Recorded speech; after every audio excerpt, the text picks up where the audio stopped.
Benaguasil va inaugurar el Museu Faller i el Foro Cultural i de Senyes d'Identitat. La inauguració va comptar amb la presència de l'alcalde Ximo Segarra i la vicepresidenta primera i consellera de Vivenda, Susana Camarero, a més de les falleres majors de Benaguasil. El nou espai pretén difondre la història i la importància de les falles en la vida social i festiva del municipi i estarà obert dijous de 5 a 8 i dissabte de 10 a 2. L'1 de març es va inaugurar l'exposició de ninot en el Centre de la Joventut. L'acte va comptar amb la participació de les falleres majors, Anna Puigau i Paula Ricart, i el president infantil Manuel Cabrerizo, l'alcalde de Benaguasil, Ximo Segarra, la regidora de Falles, Ana Aleixandra, i la presidenta de la Junta Local Fallera, Maria José Guillem. La setmana següent es van donar els premis de ninot, on la Falla El Pilar va aconseguir els 2 premis dels millors ninots de Benaguasil.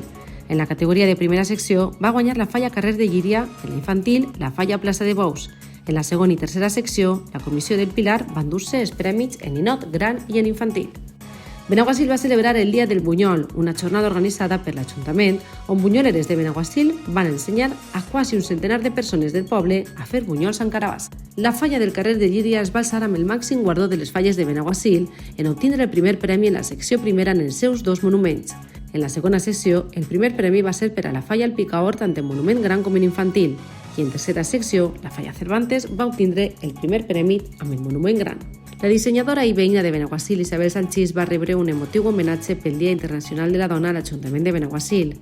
L'acte es va celebrar en el Saló de Plens i va reunir a familiars, veïns i membres de la corporació. L'alcalde Ximo Segarra va imposar a la dissenyadora l'escut d'or del municipi i li va fer entrega del guardó 8M d'Igualtat, així com una litografia commemorativa. L'Ajuntament de Benaguasil s'ha sumat un any més a la campanya posada en marxa per Ecovidre per a fomentar el reciclatge de vidre durant les falles.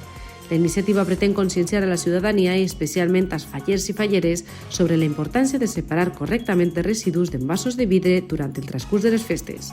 L'autobús Labora farà parada en Benaguasil durant els dies 30 i 31 de març per oferir informació i assessorament sobre recursos d'ocupació, orientació laboral i formació.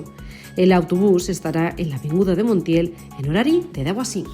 L'Ajuntament de Benaguasil ha celebrat la Mesa Intersectorial de Salut, una iniciativa de la Regidoria de Sanitat amb l'objectiu de reforçar la coordinació entre els diferents agents implicats en la promoció i prevenció de la salut. Les accions acordades destaquen la celebració de la segona Fira de la Salut que realitzarà el pròxim 30 de maig.